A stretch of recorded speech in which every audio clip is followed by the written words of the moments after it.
মানুষ আসেন এবং কালী পুজোর সময়তেও সারা বছর ধরে অনেকে দণ্ডীয় কাটেন।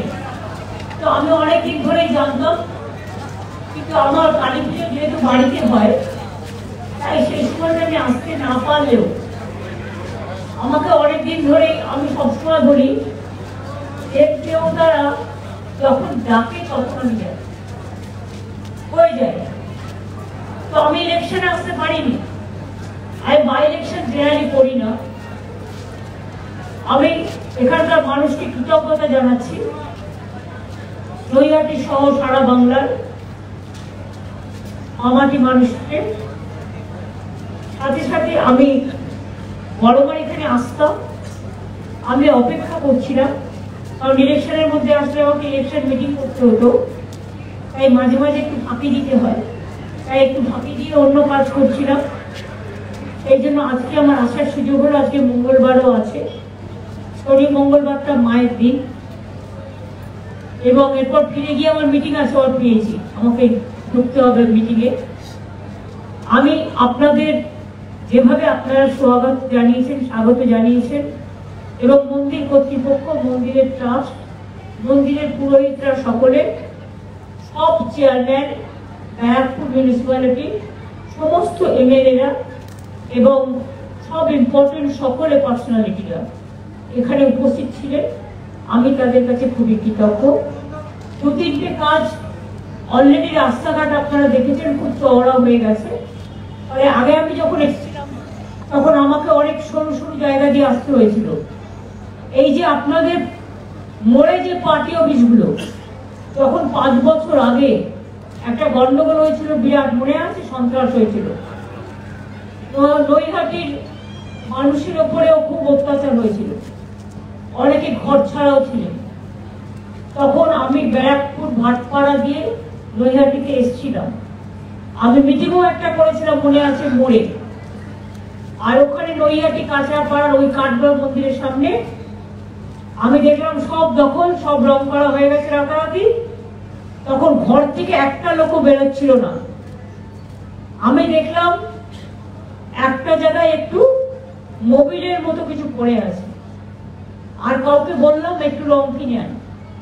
আমি তারপরে যে অফিসগুলো আমাদের দখল করে নেওয়া হয়েছিল আমি নিজে রং করে, আজকেও আস্তে আস্তে আমার চোখে পড়লো অফিসটা, এটা আমি রং করে দিয়েছিলাম। এবং ওখানে আমি প্রায় ঘন্টা 2 বসেছিলাম যাতে নৈহাটির মানুষ সাহস পায়। আমার উদ্দেশ্যটা পার্টি অফিসটা রং করা ছিল না, আমার উদ্দেশ্যটা ছিল যাতে আপনাদের সামনে এসে বসলাম যাতে আপনারা সাহসটা পান। এবং তারপর থেকেই আমি 2 বার এসেছিলাম পরপর, যাতে ভাটপাড়া ব্যারাকপুরে শান্তি ফিরে আসে, নৈহাটি কাঁচরাপাড়া এইসব জায়গাগুলো কল্যাণী শান্তি ফিরে আসে। আমি সেই জন্য এসেছিলাম। সেদিন আমাকে অনেক অকথা কুকথা শুনতে হয়েছিল, যাক গিয়ে সেগুলো আমি ভুলে গেছি। খারাপ কথা মনে রাখতে নেই, ভালো কথা মনে রাখতে হয়। খারাপ কথা কুকথা চিন্তা করলে ব্রেনটা খারাপ হয়ে যায়, আর সুকথা চিন্তা করলে ব্রেনটা সু হয়। সুতরাং ওই সুস্বাগতম কথার মধ্যে সবটাই মানে আহ্বান জানানোর আছে। কাজে ফেরিঘাটটা বড়মান নামে করে দিতে বলেছি। এখানে একটা পুলিশ ফাঁড়ি হবে, একটা হাই মাস্ক লাইট হবে, এবং বড়মার যে ঘাটটা দিয়ে সবাই পরাপর হয় সেই ঘাটটা আমি এমপি লাইট থেকে রাজ্যসভার 10 লাখ টাকা দেব, যাতে ঘাটটাও ভালো করে ডেভেলপমেন্ট হয়। এছাড়াও পার্থ এমপি হওয়ার পরে একটা কাজ করছে, আমাকে বলেছে 2টো ওপিডি তৈরি করার জন্য ভাটপাড়া এবং নৈহাটি। ও এমপি লাইট থেকে 2 কোটি 4 কোটি টাকা দিচ্ছে। ওখানে এর জন্য ধন্যবাদ জানাচ্ছি, আপনারাই ওকে পাঠিয়েছেন কাজটা করতে। এবং এই টাকাটা আমার মনে হয় 4টে ফেজে হবে, একবারে একসাথে এগুলো দেখা যায় না, কিন্তু ওপিডি করবে বলে ওপিডির 4টে ফেজ একসাথে হয়ে যাবে। 4টে প্রজেক্টে 4টে, তাহলে আপনাদের এখানে গিয়ে এক্সরে করা ওখানে গিয়ে ডাক্তার দেখানো এগুলো প্রয়োজন হবে না। নৈহাটি এবং ভাটপাড়ায় আপনারা এই সুযোগটা পাবেন। সুতরাং আমি ওকে অভিনন্দন জানাচ্ছি, অন্যদের অভিনন্দন জানাচ্ছি। দুটো হসপিটাল, নৈহাটি এবং ভাটপাড়া, ওপিডির জন্য সেখানে মানুষ দেখাতে যায়। আর এখন তো আপনাদের স্বাস্থ্যসাথী কার্ডও আছে, আর গভর্নমেন্ট হসপিটালে আমরা ম্যাক্সিমামটা ফ্রি করে দিয়েছি, টোটালটাই প্রায়। তাছাড়াও free fair price diagnostic centre, fair price medicine centre. আগে একটা কিডনিতে মনে রাখবেন, সরি, একটা হার্ট অপারেশন করতে গেলে বা সার্জারি করতে গেলে যেটা কিনতে হতো সেটা বাইরে 1.5 লক্ষ টাকা দাম ছিল। এখন সেটা ফেয়ার প্রাইস মেডিসিন শপে মাত্র 25-30 হাজার টাকায় পাওয়া যায়। সুতরাং এই সুবিধাটা তো আমি নিজেও যখন ছোট ছিলাম, দীর্ঘদিন আন্দোলন করতে করতে এসেছি, আমি দেখেছি একটা হসপিটালে রোগী ভর্তি করা কত কষ্টকর ছিল। কাজেই পরিবারের মায়ের নামে, পরিবারের যিনি হেড মহিলা, তার নামে স্বাস্থ্যসাথী কার্ড। আর এর জন্য কোনো রেস্ট্রিকশন নেই যে একটা বাইক থাকলে আপনি পাবেন, না বাইক থাকলে পাবেন না, বা একটা পাকা বাড়ি থাকলে পাবেন না, এসব আমাদের এখানে নেই। সে লক্ষ্মীর ভান্ডারী বলুন, আর স্বাস্থ্যসাথী বলুন, আর সবুজ সাথী বলুন, আর ট্যাবই বলুন, আর কন্যাশ্রী বলুন, বা শিক্ষাশ্রী বলুন, বা মেধাশ্রী বলুন, বা যোগ্যশ্রী বলুন, বা ঐক্যশ্রী বলুন, অনেক আমার মুখস্থ আছে। আমাদের জন্ম থেকে মৃত্যু আমাদের প্রায় 57টা প্রজেক্ট আছে। আজ এটা সবই আপনারা করেছেন, আমি কিচ্ছু করি না। আমি উপলক্ষ মাত্র, আপনারা ডাকেন তাই আসি। আজ এই সবটাই আপনারা করেছেন, আমি কৃতজ্ঞ আপনাদের প্রতি। সবাইকে কৃতজ্ঞতা জানাই, প্রণাম জানাই, সালাম জানাই, জোহর জানাই। আর বড় মাই যারা থাকে,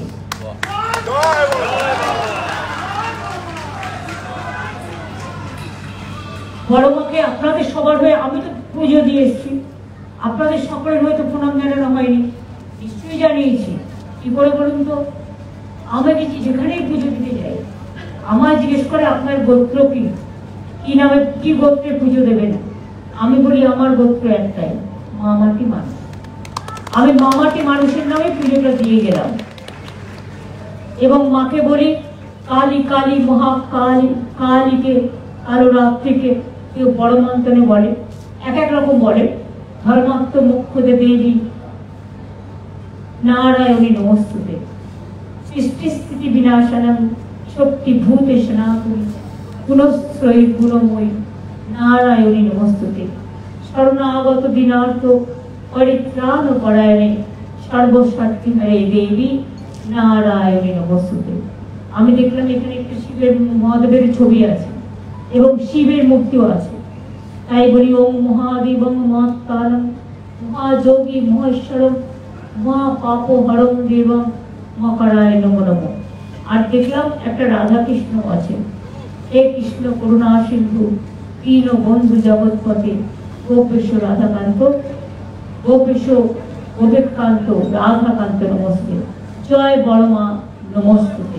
সকলে ভালো থাকুন, মামাটি মানুষ ভালো থাকুন। আমি অ্যাডমিনিস্ট্রেশন থেকে শুরু করে সকলকেই, আমার অনেক, অশোকবাবু এখানকার চেয়ারম্যান আছে, আমার ডিএম আছে, কমিশনারেট আছে, আমার সাথে ডিজি ওয়েস্ট বেঙ্গল রাজীব কুমারও এসছে, এবং আমার সাথে অনেকেই এসছে। আমি সবাইকে, আমি ব্যক্তিগতভাবে না বলে আমি সকলকে, আমার সকল এমএলএ, কাউন্সিলর, জেলা পরিষদ, পঞ্চায়েত সমিতি, পৌরসভার চেয়ারম্যানরা, সিআইসিরা সকলেই আছে, পার্থ, সবাইকে ডেকেছে। রাফাকার ছুটে এসছে আমডাঙ্গা থেকে। তার মানে দেখো বড় মার আকর্ষণ, সব ধর্ম বর্ণ জাতি সবাইকে এক করে দিয়েছে।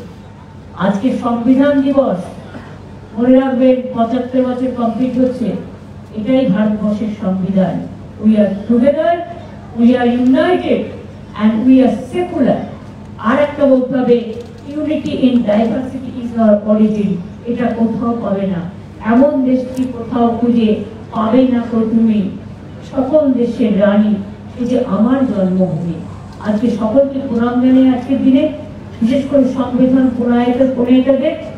তাছাড়াও ঋষি বঙ্কিমচন্দ্রের পবিত্র জায়গাও এটা।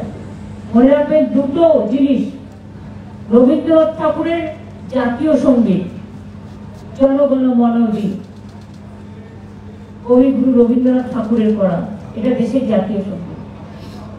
আর আমাদের যেটা ন্যাশনাল সং, জাতীয় সঙ্গীতটাকে বলা হয় ন্যাশনাল আনথেম, আর আমাদের যেটা ন্যাশনাল সং সেটাকে বলা হয় বন্দে মাতরম। তার জন্য বন্দে মাতরম শ্রীরাম শুভরাম মালয়াম সীতারাম শস্য শ্যাম নাম মাতরম। আমি এই রাস্তাটাও ঋষি অরবিন্দের নামে আমি সবাইকে প্রণাম জানিয়ে যাচ্ছি আজকের দিনে। সকলকে ভালো থাকবেন, সুস্থ থাকবেন এবং ভালো মনে থাকবেন।